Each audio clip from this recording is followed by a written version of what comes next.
Kaya ka nagtatrabaho, kaya ka nagsisigap, kaya ka nag-iimpok ng material na bagay.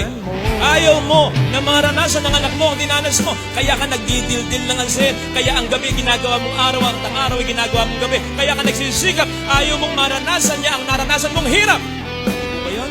Ang dahilan kung bakit tayo pilit na nag-iimpok ng mga bagay na material. Just listen. Kapatid, kung naranasan mo, either directly, ikaw mismo, or indirectly, sapagkat nakita mo sa buhay ng ibang tao, yung hirap, ang daming pamilya, yung hirap na utang ka ng utang, utang sila ng utang, yung hirap ng isang lugmok sa pagkakasala, yung hirap ng isang broken family, yung hirap ng isang walang pangarap sa buhay, yung hirap ng walang pananampalataya sa buhay, lahat ng hirap na dulot ng kasalanan na naranasan mo o nakita mong naranasan ng ibang tao, kapatid, sikapin mo na huwag di maranasan ng mga anak mo